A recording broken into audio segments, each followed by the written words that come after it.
Okay, so again, welcome everyone to this month's Merit webinar. My name is Shayna, and I am the Professional Development Workforce Lead. Okay, so I am also here with Alex Mead. Do you want to introduce yourself, Alex? Yeah, hi, can you hear me? Yep.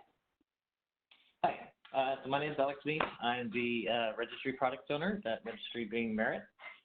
Today we're going to talk about the facility tab and what you can do with that as far as an employee management tool. I've been with the agency in a number of roles for about 7 years, so welcome. And once we get going, feel free to type in any questions that you have and we'll answer them at the end. And Shannon, before we roll into it, do you want to say anything else? Yeah, so for the last few months, we've been organizing monthly evening webinars to go over different aspects of merit. So we record each webinar, so if you're interested in watching past webinars, or if you want to share this one with coworkers or providers that you support, I'll show you where you can find those at the end of our time tonight. We usually get them up on our website within a week from today's date. Tonight's topic, as Alex said, will be the Facility Site tab in Merit.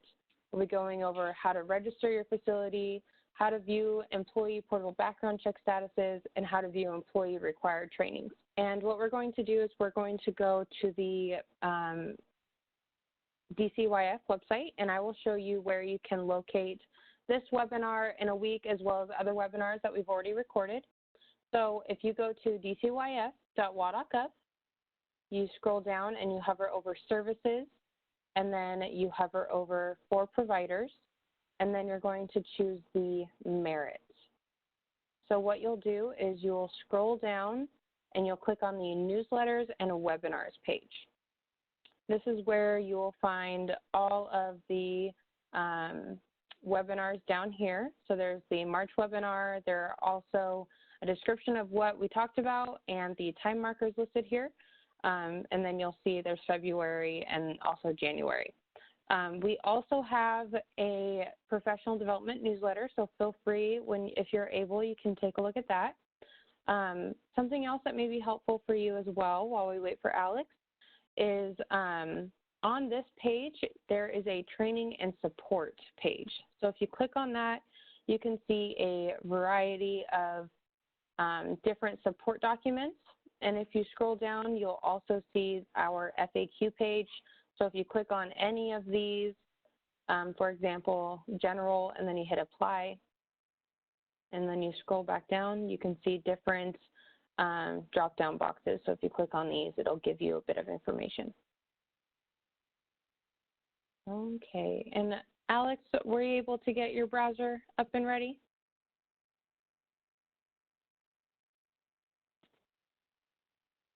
Okay, so we'll wait a few more minutes.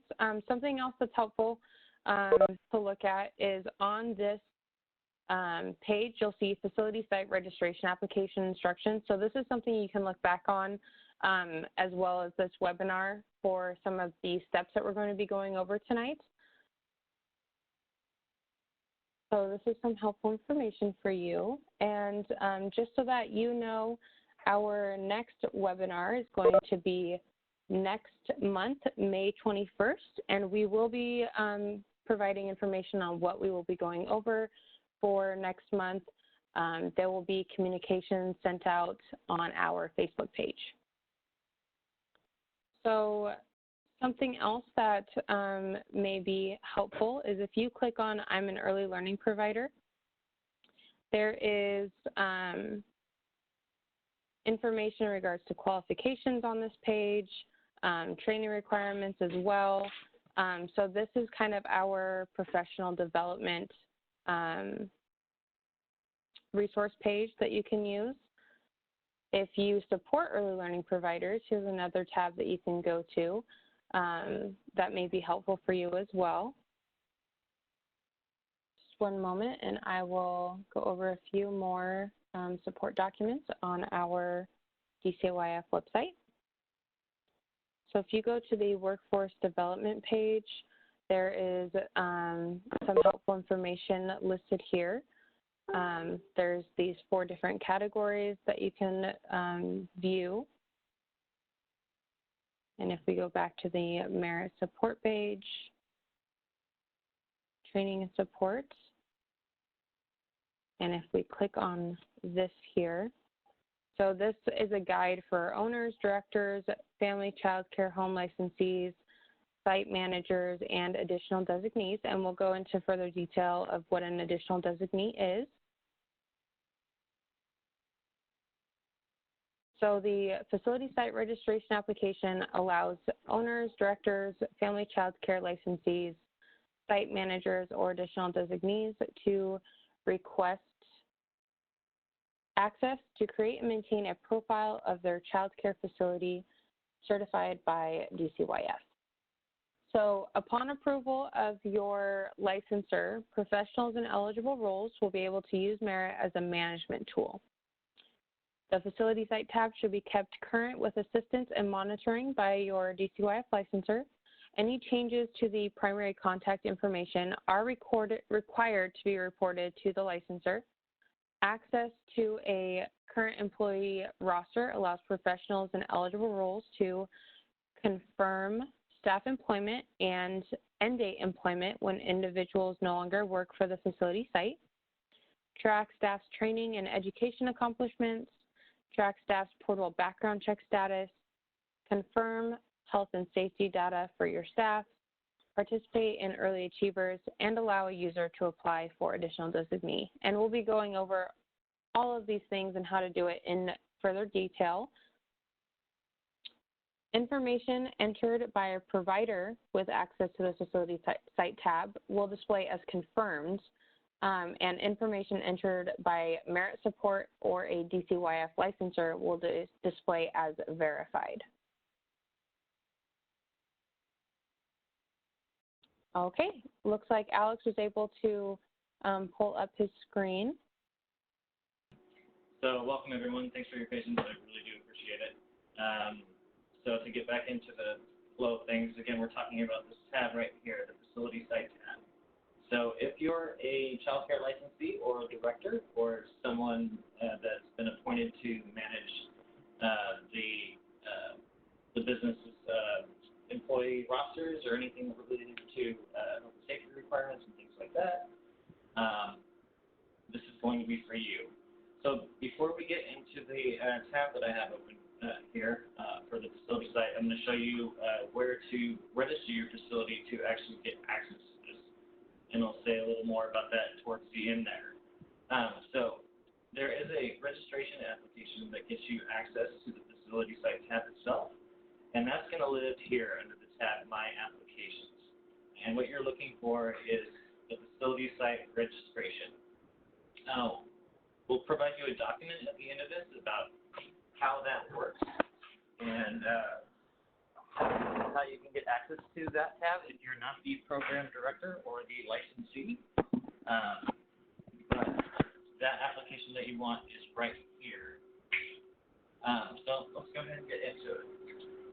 So once you've submitted this application, facility site registration, your licensor will actually get queued to approve your registration application.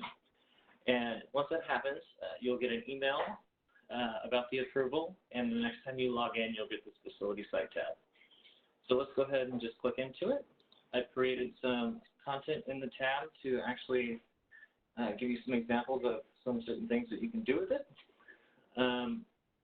So I'm going to kind of slow down here, so just in case there's any lag, you can see what's going on. So what we're in a test environment here, and we've got some information about your facility itself. So for this particular example, we're using a preschool with big data in it called Prickly Pear Preschool. At the top of the page, what you have is some general information about your facility as far as capacity. If you're early achievers participant and you've been rated, that information would display up here.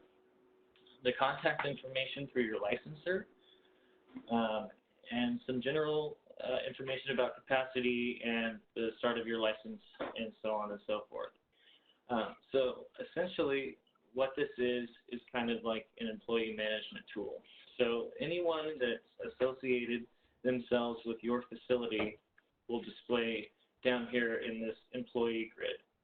So what this gives you is some information just at a glance, so you can kind of monitor some things as far as last year and the current year and anything related to background checks. So as you can see, I've added a few fake people in here for example, and I'm going to point out a couple things to you. So a lot of people have questions about the status over here. You see a couple things: self-entered, verified, confirmed, and all that. So I want to just kind of tell you a couple things. So anyone can essentially search for your facility and say that they're either applying to work with you or express their interest as far as like what their qualifications are. And I wanted to tell you a little bit about the difference between confirmed and verified. And it's basically this. If someone wants to claim anything, say like training reimbursement for your 10 hours of required annual training, there is a validation that needs to happen for them in order to claim reimbursement for the trainings that they have taken. I'm talking about a monetary reimbursement. And for that to happen, you as a provider needs to either, you basically have to confirm that they work there. So for this, to confirm someone works there, so we're going to use Darth Vader. I just added that a second ago. His status is currently self-entered. So Darth Vader here has essentially said, I work for Prickly Prayer Preschool.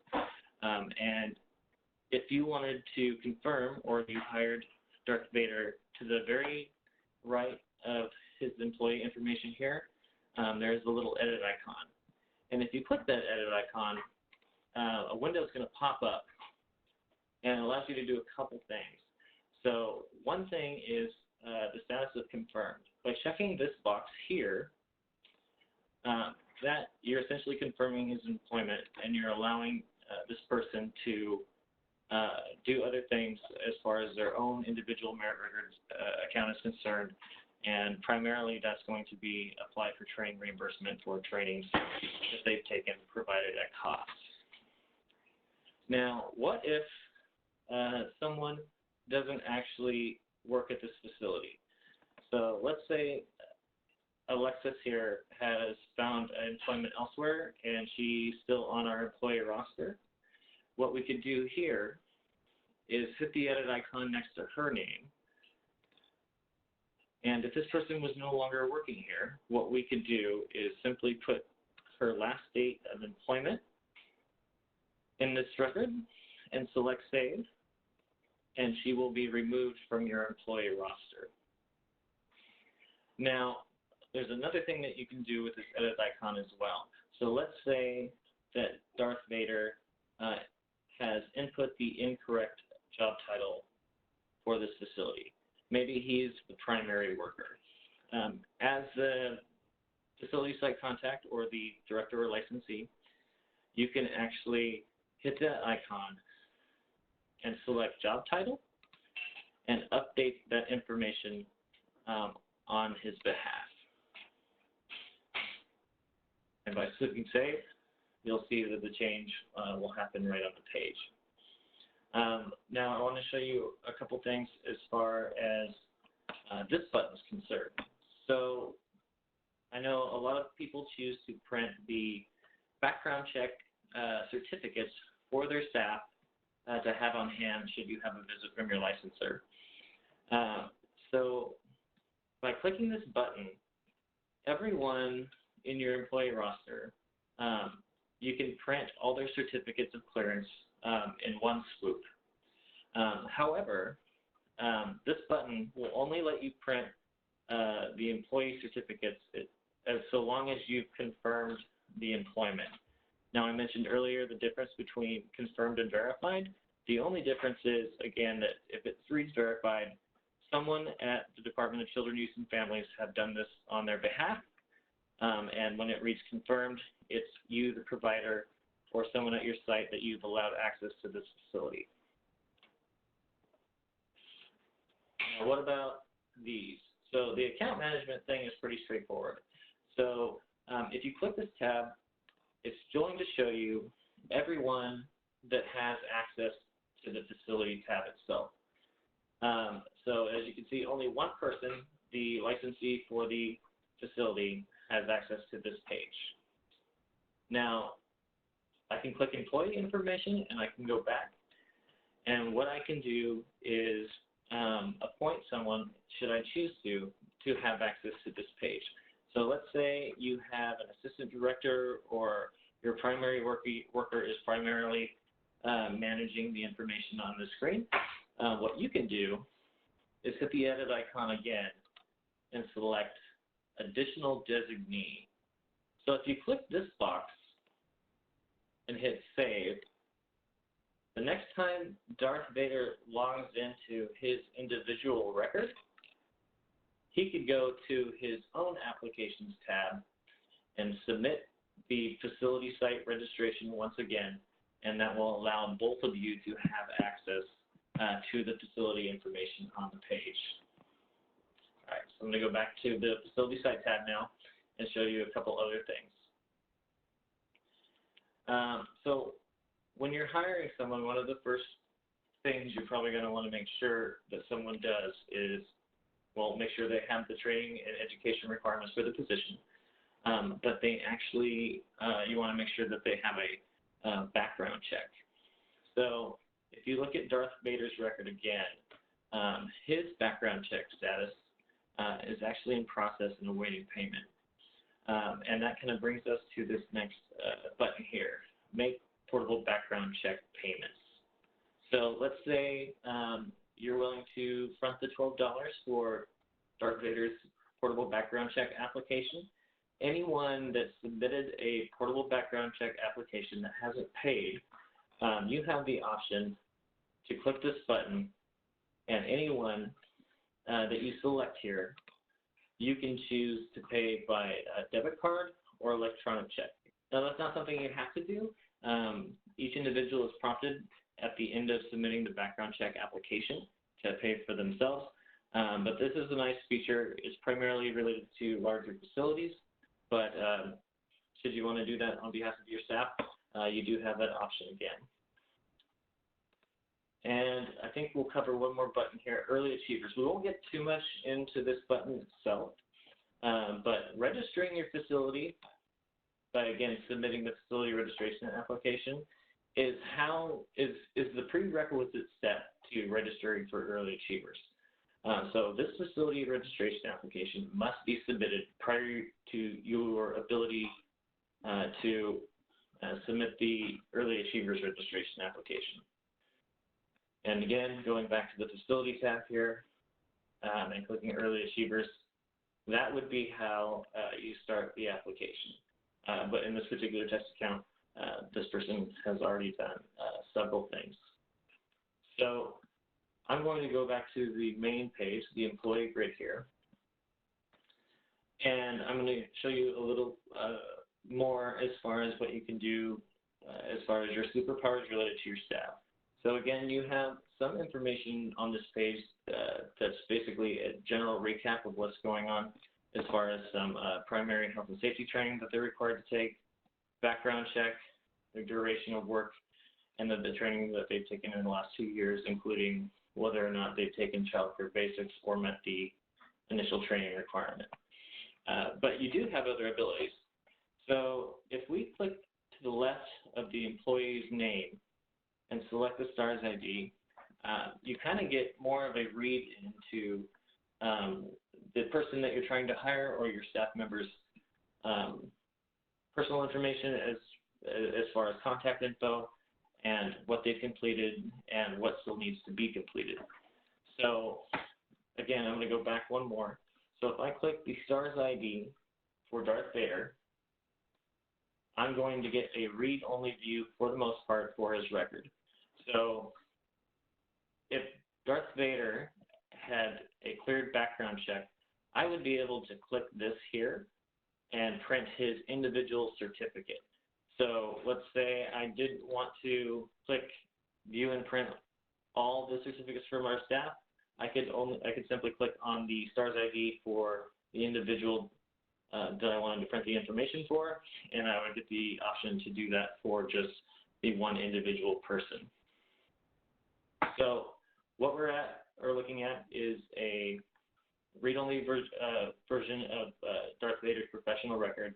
It has contact information, training history.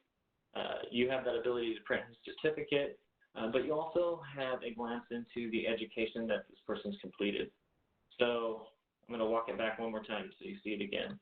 So again, if I'm on my facility page and I click the STARS ID number for a particular employee, I can get into that person's profile.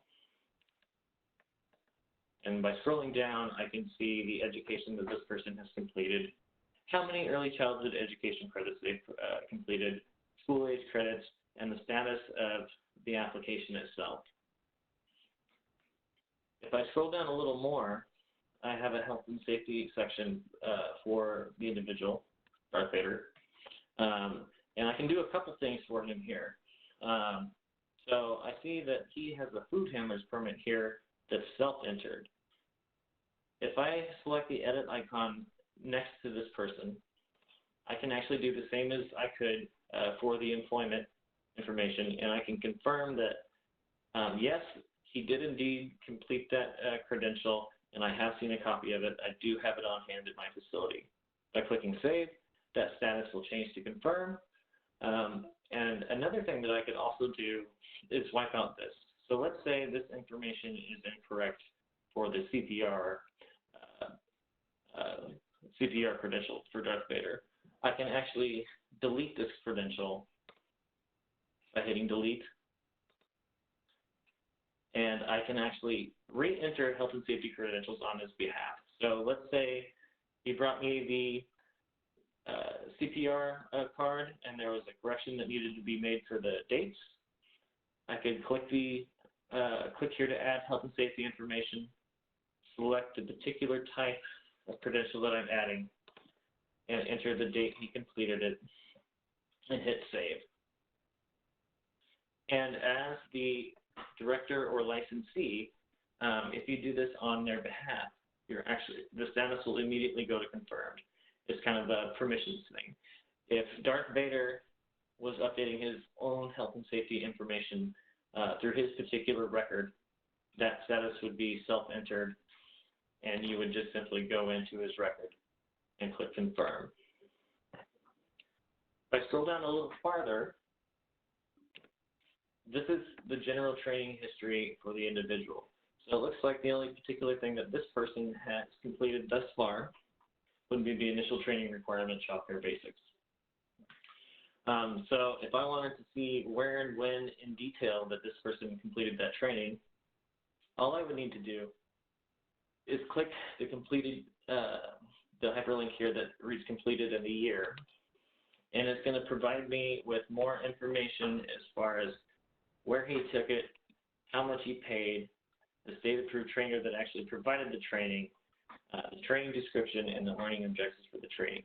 You can do this for any training that was completed as of 2010 forward. So let's say I want to print his entire training history. So there was a lot here, and I wanted to keep a paper file on this particular person. If I were to scroll back up to the top of the page, I have a print button, and that's going to give me several options. I can print, it's supposed to give me several options. I can select my printer. That's not happening. Anyway, when you pop this up, you should see several options when it actually comes up. And one is to print this entire page here that we just went over, along with the training information. But you also have the ability to print just the training history itself. I think it's just because we're in a test environment, it's not giving me the option. But we can circle back to that later at another time. So I'm going to go back to my facility site tab and just go over one more thing. So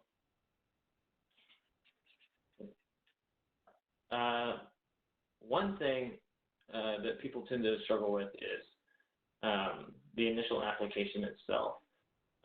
So let's say you submitted the facility site registration, or at least you tried to do that through the My Applications tab, and you get to the last step, and you get a message that says something like primary contact does not match the licensee for the facility. If we go back to the facility site tab, here's one thing to check on. The information that your licensor input as far as you getting approved for your initial license must match the information in the record itself. So let's say I was submitting the application to get to this page, and I received an error message. One place to check is whether or not the information right here matches what's in the actual record itself. So if I hit My Record and Professional Record, we want to make sure that this name and the date of birth match what we just saw on this page. If the information that your licensor input is correct here, and you're seeing an issue with the information on your general record, you would want to contact the Merit Help Desk, and we can help you out as far as correcting that.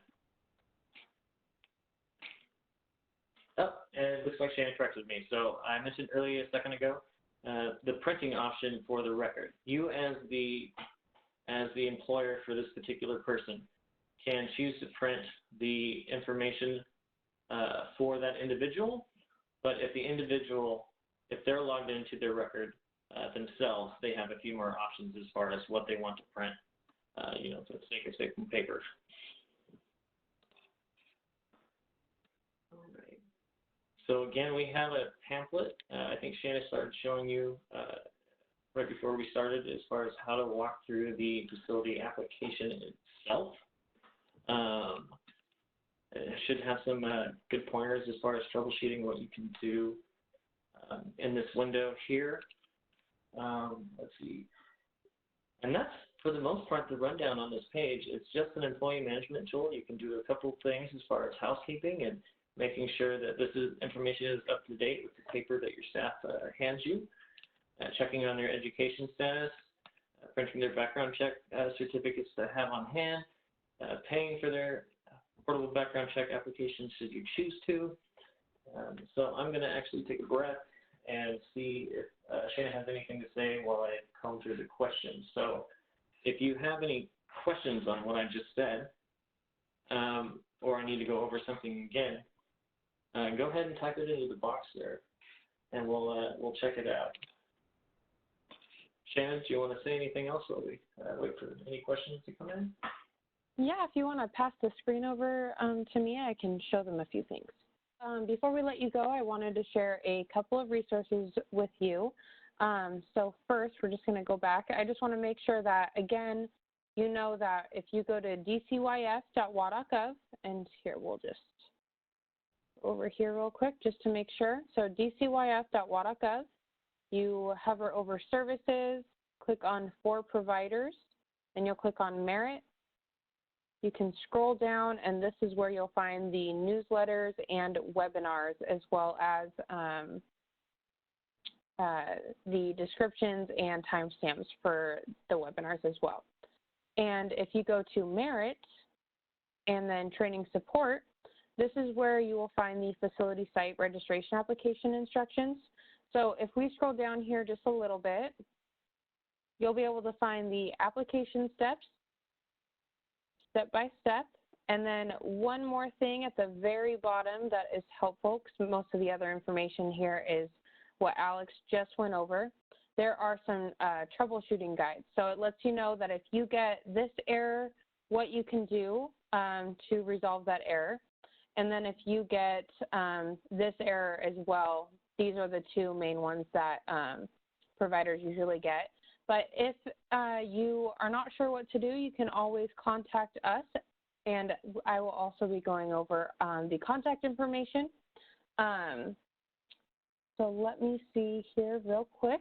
I'm going to pull up a screen, just one moment.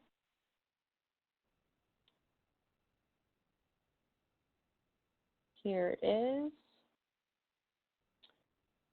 Okay, so this will be our next webinar, and like I said at the beginning, we will be posting communication on our Facebook page on what the content we will be going over for next month's webinar. If you have any questions in regards to the webinars, or if you need assistance with registering, or you want to know what we're going to be going over, feel free to contact Marlene White. This is her email address and her phone number, and she also speaks Spanish, so any Spanish-speaking providers, feel free to reach out to her as well. And if we go to one more slide, this is the contact information for the Merit team as well as our QRIS team. Merit team is any questions about how to complete the facility site registration application in Merit, as well as any questions you have in regards to what you can do in the facility site tab. And then our QRIS team is mainly for any questions about early achievers. If you are trying to submit any type of early achievers application, have a question about your rating, awards, they are who you want to contact. And I'm just going to pause for just a moment and see if Alex has any questions in the chat box. Looks like we have nothing directly, but if you want to hit any of that contact information there with questions you want to pose just generally yourself, why don't you go ahead and put the date of today's webinar in the actual subject line, and we can try to get back to you in an expedited manner. If you have questions that you don't want to have read out loud or anything like that today. I think if you had any trouble accessing the webinar, I think we figured out it doesn't work with Firefox as far as my end's concerned. So again, thank you for your patience and everything else. Again, we'll have another one coming up. If you just want to email us and say what particular aspect of Merit you might have questions on that we haven't covered in this webinar series, go ahead and do so. And other than that, we'll let you go and enjoy your evening. Yes, and there will be a survey that will be going out to everyone, so please keep your eye out for that. We appreciate your feedback and your suggestions so that we can make these webinars better, as well as cover content that you are interested in. But thanks again for participating. Again, please send any feedback you might have to Marlene. She can assist you with any questions you have as well. And thanks again, Alex, for going over the facility site tab today. Thanks very much. Hey, have a good evening, everybody. Have a good day. Talk to you all later. Bye.